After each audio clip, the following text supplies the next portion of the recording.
एक बेटे की दर्दनाक दास्तां, आंसू रोक नहीं पाओगे। जवानी चढ़ गई तो घर देर से आने लगा। रात देर तक घर से बाहर रहना और सारा सारा दिन बस सोए रहना, यही काम बन गया था। माँ ने तो बहुत मना किया लेकिन मैं ना माना। पहले पहले तो माँ मेरे लिए देर रात तक जागा करती थी।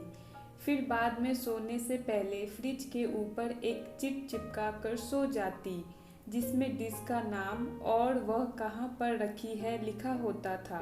धीरे धीरे चिट बढ़ने लगी। गंदे कपड़े कहाँ रखने हैं और साफ कपड़े कहाँ रखे हैं, यह भी लिखने लगी। और साथ ही यह भी बताने लगी कि आज यह तारीख है, कल तुम्हें यह काम करना है और परसों वह काम। बहुत सालों तक बस यही चलता रहा। एक दिन मैं रात देर से घर आया, बहुत थका हुआ था। फ्रिज पर चिट लगी हुई थी, लेकिन बिना पढ़े ही सो गया। सोचा वही रोज की बातें होंगी। सुबह काम वाली मासी की जोरदार चीख से आंख खुली। वह दौड़ते हुए मेरे कमरे में आई।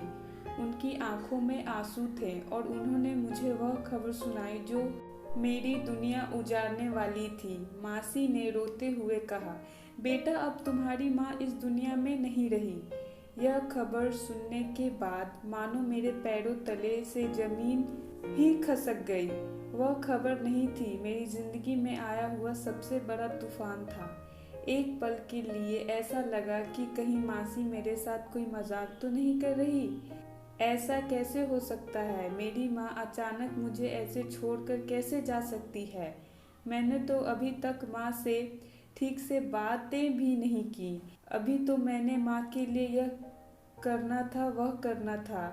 अभी उनके ख्वाहिशों को पूरा करना था। अभी तो उन्हें यह बताना था कि माँ मैं सुधर गया हूँ और अब मैं रात घर देर से नहीं आऊँगा। ऐसे कैसे माँ अपने अधूरी ख्वाहिशों को दिल में लिए दुनिया से जा सकती है?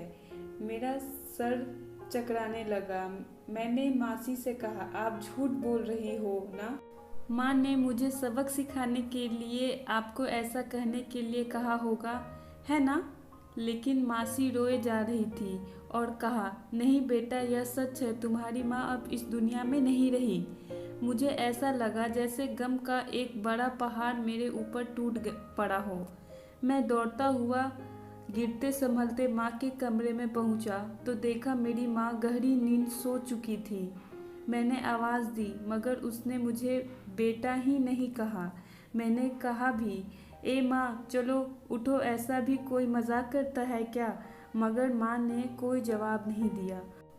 उस समय मेरे दिल का जो हाल था यह वही समझ सकता है जिसकी माँ इस दुनिया में नहीं है, या वह जो अपनी माँ से बहुत प्यार करता हो। माँ के अंतिम संस्कार के बाद मैं घर आया।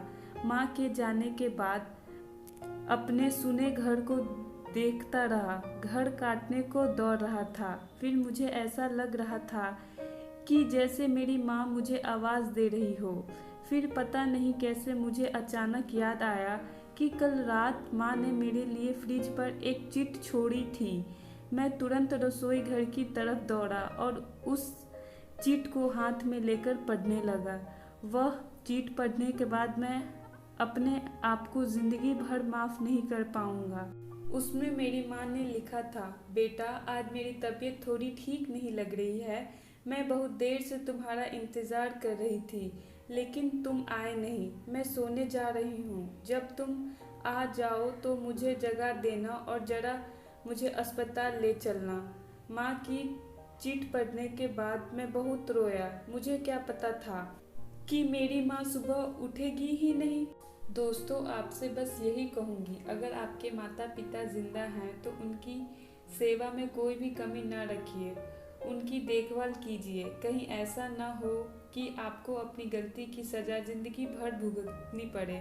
मैं चाहकर भी यह नहीं भूल सकता कि मेरे लापरवाही से मेरी माँ की जान ले ली है। दोस्तों अगर आपको ये स्टोरी थोड़ा सा भी पसंद आई हो तो please like share and subscribe कर दीजिए। Thank you for watching.